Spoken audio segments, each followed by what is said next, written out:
You are listening to the Horse Radio Network, part of the Equine Network family.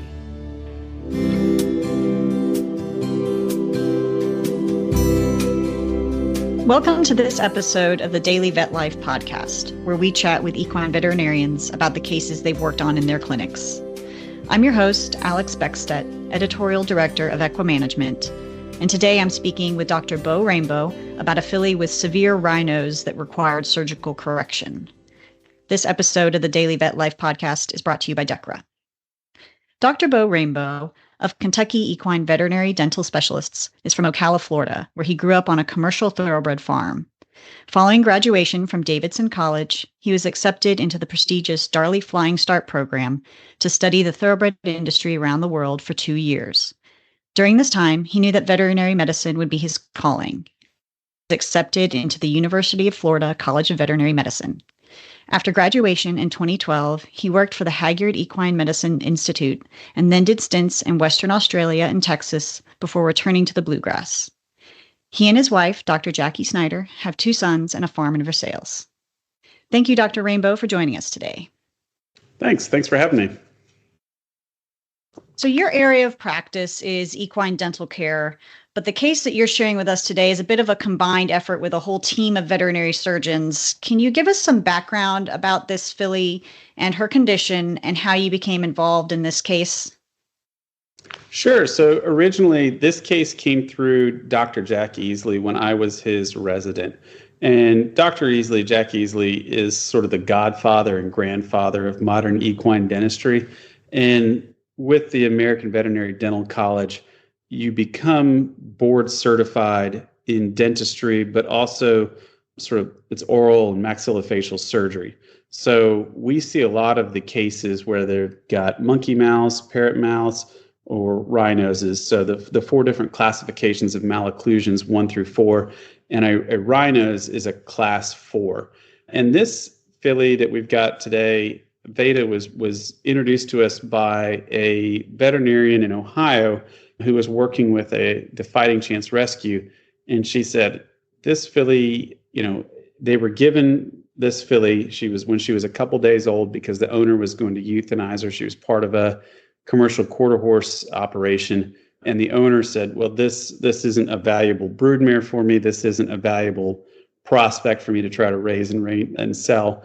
And so it was given to Fighting Chance, and Fighting Chance contacted us asking what can be done, because we're sort of, Dr. Easley's famous for doing things, whether these rhinoses are putting braces on horses, but a class 4 rotates into 2 different orientations. Not only does basically the maxilla twists one way and then drops down. So when we get the call and this horse is only 4 or 5 days old, there's nothing we do about it at that point. The main thing is, can these horses nurse? If they're still on the mare, can they nurse normally? The vast majority of the time, they can nurse. And if they can nurse, we let them grow up like a normal foal. They just have a really bent mouth. It's a bent maxilla, and they can do well with that. And a lot of these foals, people will notice these young horses during their new foal exams. The veterinarians will say, well, I noticed it was a little bit off. But what happens is with them is that they'll be a little bit shifted. Maybe they'll notice that central incisors don't line up. But as that foal starts growing dramatically in those first 6 to 8 months of life, the twist becomes substantially more developed. And so we have to give these foals heads enough time to develop before we get surgery. So in this case, we told these folks we needed to wait about 8 or 9 months. Let's see how this foal develops. Let's make sure it doesn't have other congenital abnormalities. As long as it appears to sort of grow up and have a normal, healthy life, that would be good. So let's make sure it has a good start. And that's what these owners did. Fighting Chance raised this foal up. They kept it on a bottle. And when it was about 9 months old, they brought it down to Lexington, Kentucky, where we do all of our general anesthesia at Hagyard Equine Medical Institute. And that was our first chance to see this foal. And actually, I misspoke there. Before we brought it to Hagyard's, it had a CT performed at Rood and Riddle in October because we wanted to see what exactly this looked at. At this point, I was kind of curious and using CT to plan some of these surgical procedures and how would it help us? Could we more specifically craft an implant or more specifically craft our surgery so that we have an even better outcome than what we've been doing with previous cases. So we had a CT of it done, which this is kind of neat. Hopefully people will get to see some of the CT images, because when you strip all the soft tissue away on these things and you see the CTs, they're pretty wild.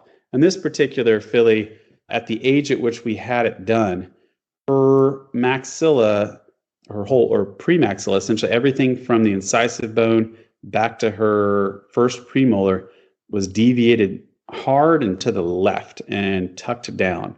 So her, essentially what would be her 503 was actually behind her 703. It had displaced so much.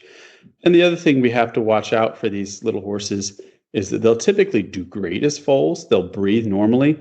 But as they develop, we're always concerned that the reason part of this develops is that it has a growth plate on the side of the face, and those growth plates aren't expanding as usual. So with the growth plate locked, that curve is going to become substantially more dramatic as that head expands, but it's locked on one side. So part of the next sort of consequence you have of that is that a nares on either side, one of the nostrils is going to get occluded. And so what they begin to notice up in Ohio, they said, hey, this filly is now beginning to have more difficulty breathing. So at that point, that's telling us it's definitely time to consider surgical intervention. If this young horse is growing up and wants to run around and be a normal young horse, and yet it starts blowing and struggling to breathe, we need to figure out a way to help it. And we could do things like an alar fold resection. We could put a tracheotomy in it and give it a way to breathe that way. But in the end, I think ultimately, if we want to try to help this horse out the most by correcting its malocclusion as best as possible, that's going to help line up our septum and be much more conducive to life with these little guys. Calling all equine veterinarians. Are you tired of feeling like you're on an island when it comes to caring for your patients? Dechra Veterinary Products is here to bridge that gap. They understand the challenges you face. That's why they offer a comprehensive line of high-quality products like Zycosan and Osphos, and empower you to offer your patients cutting-edge therapies like ProVet APC. They're not just a supplier, though. Dechra provides ongoing training and support to help you stay ahead of the curve and deliver the best possible care. Visit www.dechra-us.com to discover how Dechra can be your partner in equine health. So they got a CT done, and we actually, this one was pretty neat because we had a friend out at Colorado State that 3D printed the whole skull for us at a I think 50% size. And so it was neat to hold the whole skull and to use that and mark it up and plan for what would be our surgical correction was a very good tool. And let's see, we came back after an October CT. We brought her back a couple weeks later into early November. And this surgery isn't possible without some really great people. Jim Schumacher, who is faculty at the University of Tennessee for a long time, has worked with Jack Easley on these, and Dr. Bob Hunt at Haggard's. They're just very, very creative and driven people, always looking for a solution. And they're really the driving force behind this. And so what had been come up with and what had been done a few times is they had, what you have to do for this surgery, in addition to really help them out, is we've got this septum in the middle that's deviated badly, this nasal septum.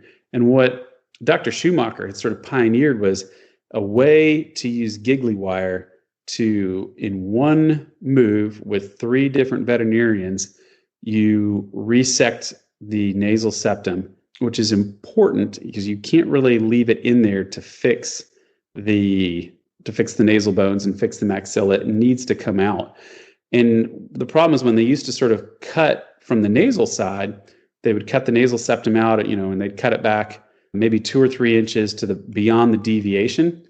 The problem is that most rostral edge of the septum typically proliferates with granulation tissue.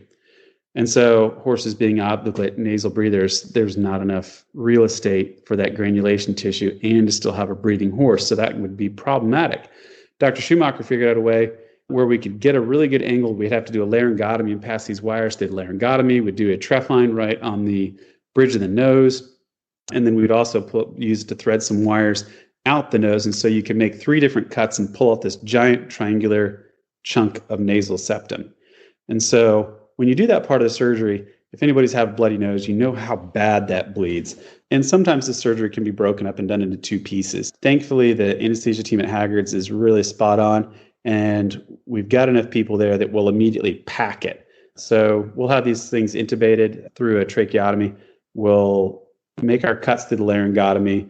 We'll cut the septum right out and pack it immediately. And then we turn to working on the nasal bones, because that's sort of the next point. You've got these 2 tiny, thin nasal bones running down these things. Even when you're dealing with yearlings and bigger horses, those nasal bones aren't real thick, and we've got about a 3.5 millimeter screw that we can fit along some plates.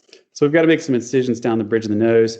We've got to do a wedge resection, and we'll cut a wedge out at the area of maximal curvature, and we'll try to pull that wedge out and flip it around so it begins to straighten out our nose, and then we plate that together. And as long as, God willing, the surgery is going well, which it did in this case, we're able to continue on to the next part of surgery, because now we've got the nasal septum out of the way. We've got our nasal bones corrected fairly straight. We still have a maxilla, however, that is bent in the hard palate. So it sounds pretty brutal, but what we've got to do is essentially take an oscillating saw across through our point of curvature and try to create a wedge through there, or just cut right through there. And so essentially what we've done lately is we'll try to cut right through and then straighten it out. So on one side of this horse's head, it's going to have where the maxilla still makes that contact. But if you've straightened it out on the inside of that curve, now there might be a large gap. It might be a 2 or 3 centimeter gap. What Dr. Hunt and Dr. Schumacher figured out is, well, why don't we use a section of rib? So while we're doing the other procedures, another surgeon will be harvesting a section of rib that we can then use to serve as a block in the mouth, essentially between that where we've made that fracture line on the inside of the curve. So that's an important way that we can help straighten it out, provide some structure. There's going to be periosteum attached to it, and that's going to help, or we try to leave some periosteum attached to it for it to grow across. And so that's going to help us out with these things. So when we're all said and done, it ends up being sort of a 4-hour surgery. We've poked a lot of holes in this little horse's head and been very invasive. But we do all of our blocks, and we're very careful to manage pain control on these things, because it doesn't do us any good if they wake up and they're just absolutely miserable. So we try to be really on top of our pain control with local blocks and be very aggressive with that in the postoperative period, because we want these horses to eat. And I can tell the veterinarians out there that they do eat. They will come out, and even though it looks pretty rough, they will absolutely eat. So that's a very important part of us, because obviously we've done all this work for them. We want them to pull through with this surgery. And it's not a cheap surgery. It requires a lot of surgeons in the room. It requires a lot of technical expertise, because in order to fix the rostral aspect, the pre-maxilla, back to the rest of the maxilla where you fractured it through, we've got to place a bunch of Steinman pins through there to try to hold things steady. We're looking at maybe even using essentially like some splints like we do with jaw fractures, since we've created our own iatrogenic jaw fracture. That's one of my interests. And we'll put some K-wires and things, so that anything to provide some stability. Obviously, you don't want this horse going and running and playing too aggressively for the next 6 weeks while things go and hold, but they do pretty darn well. We almost always get some degree of infection with these, and it just has to be managed. For example, the nasal bones, those screws, because there's such a thin margin of error, those screws almost always pop into the nasal cavity. So not all of those will end up holding. We'll typically get the skin incision over the nose to heal, but oftentimes those nasal bones, we don't have every single screw holding perfectly. But generally, I can say that we've had enough time that they will hold, and in 4 to 6 weeks, we'll remove those plates anyways. And then we'll come back. Sometimes the fixation that we put for the maxilla needs to stay in there a little bit longer. We'll end up having to leave those in for maybe 8 or 9 weeks. It just sort of depends. We always get some type of infection in there, and it just ends up being a management issue. So we'll be working with these horses a lot, rinsing out where we find it and letting the mouth granulate really well. Thankfully, one thing the mouth does really well is granulate. And so we can generally work with our wound management without putting a speculum on them where we're going to damage their maxilla and displace something that we've just worked so hard to fix. So it's not a surgery for the faint of heart, for sure. But it is something, we've had horses go on and race with this surgery. So if it comes down to when people are saying, well, I want this horse to be a performance animal, I can say, yes, it can be a performance animal. We do need to watch the side that maybe we have the alar fold falls down. We've pulled the septum out.